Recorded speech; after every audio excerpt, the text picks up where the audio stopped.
Good afternoon, friends, and welcome aboard. My name is Dora, and I'm going to be your captain and storyteller aboard the SS Snow White today.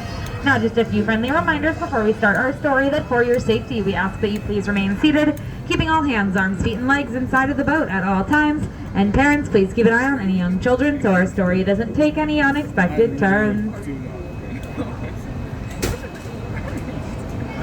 Now, most people will travel the stories through the pages of a book, but when doing so in person, the methods are a bit more magical or even menacing.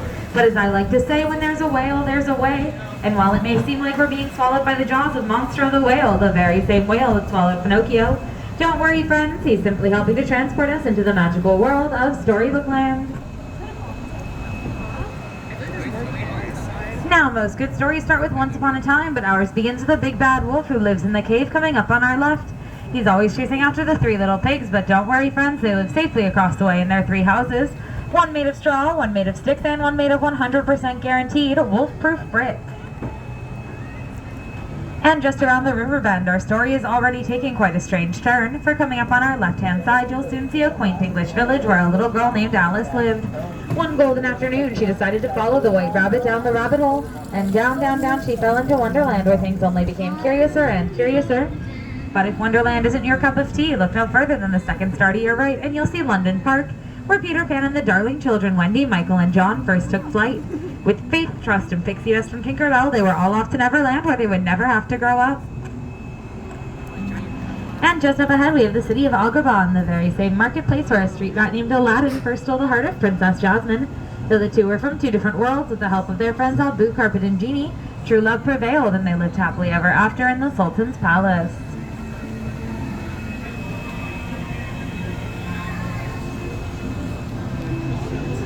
Love shines in places like these, just like the twinkling lights that shine in the golden archways above us.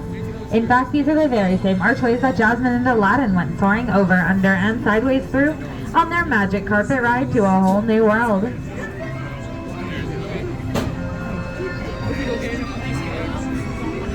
And while these stories have their pages full of hope and light, they have their dark pages as well, such as the Cave of Wonders, which is home to many treasures, including a magical lamp, which is the home of an all-powerful genie. Now, the legend has it that those who free the genie from his lamp are granted 3 wishes, but who knows? Maybe if we make a wish right now, it might even come true.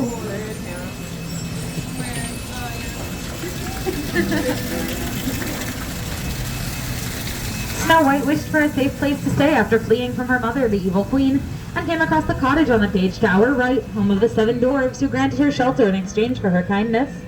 While on the page tower left, Cinderella wished to go to the ball, but was forbidden to do so by her wicked stepmother. Thankfully, her fairy godmother was there to grant her wish, and she danced the night away with her Prince Charming until the stroke of midnight, when her carriage turned back into a pumpkin that can still be seen upon the hillside today. Now, while magic might have its limits, thankfully true love does not, as Cinderella and her prince were reunited, and they lived happily ever after.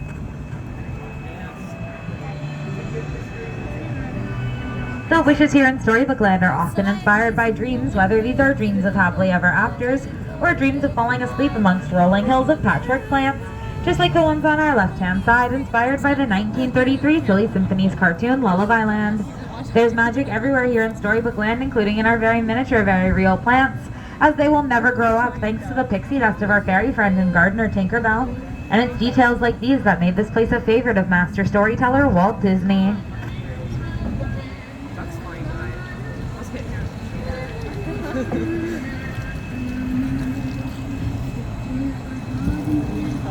Now, I've heard some stories about some pretty bad drivers, but none of them as terrible as J. Thaddeus Toad, whose manor we are approaching on our left-hand side. We could try and knock, but he's probably not home, friends. Mr. Toad is usually off on a wild ride to nowhere in particular. And just up ahead we have the Kingdom of Arendelle, where Queen Elsa's ice palace is atop the frozen fjords.